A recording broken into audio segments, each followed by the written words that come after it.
বৰুৱা ৰাজদীপ দহোটীয়াৰ কণ্ঠত এটি মৰাণ বিহুগীত ইতিমধ্যে বাণীবদ্ধ কৰি সম্পন্ন হৈছে আৰু সেই গীতটি আজি এই মুহূৰ্ততে আমি আপোনালোকৰ মাজলৈ আগবাঢ়ি দিবৰ কাৰণে মন্থস্থ কৰিছোঁ আপোনালোক সকলোৰে উপস্থিতিত।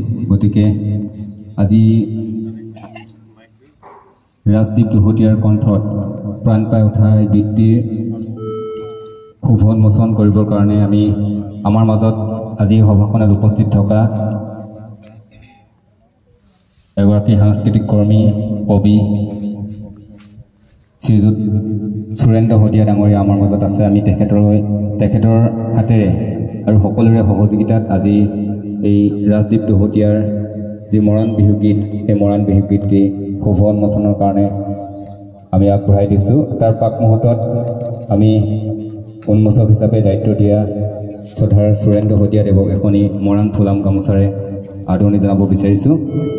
আদৰণি জনাব এই গীতটি আপোনালোকৰ মাজলৈ আগবঢ়াই দিব বিচাৰিছোঁ। আমি মাইক্ৰফোনটো তেখেতলৈ আগবঢ়াই দিছোঁ। আজিৰ সভাৰ সভাপতি মহোদয় প্ৰমুখ্য কৰি উপস্থিত সদন, বিহু আহি আছে, আমি সকলোৱে দেখিছোঁ। এই বহাগ বিহুৰ প্ৰাকক্ষণত ৰাজদীপ দহোটীয়াৰ চেংকলি এটি মৰাণ বিহু গীত, আৰু মৰাণ বিহু বুলি ক'লেই তাহানিৰ সেই বিহুনাম, থলুৱা যি বিহুনাম, এই বিহু নামকে আমি জানো।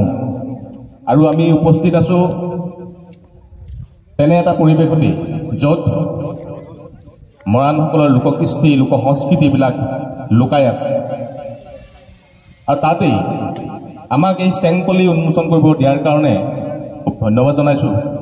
আৰু ৰাজদীপ দহোটীয়াক তেওঁৰ উজ্জ্বল ভৱিষ্যত কামনা কৰিছোঁ।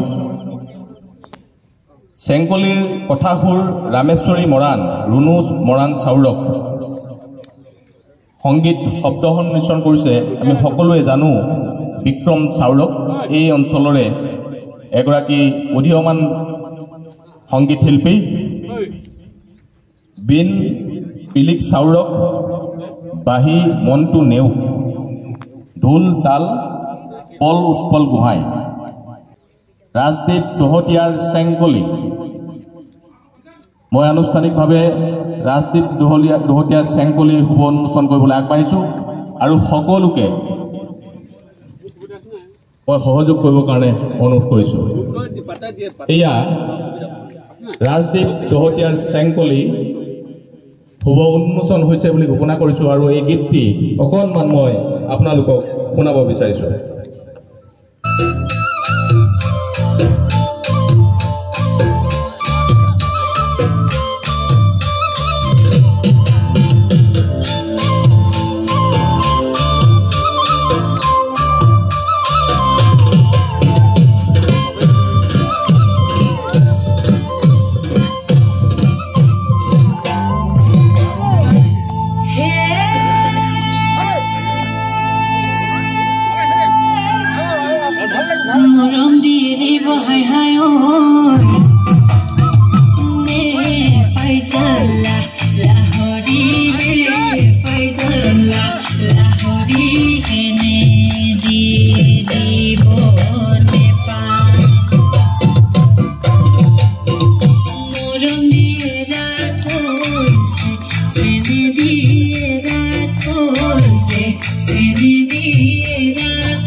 আৰু এই গানটো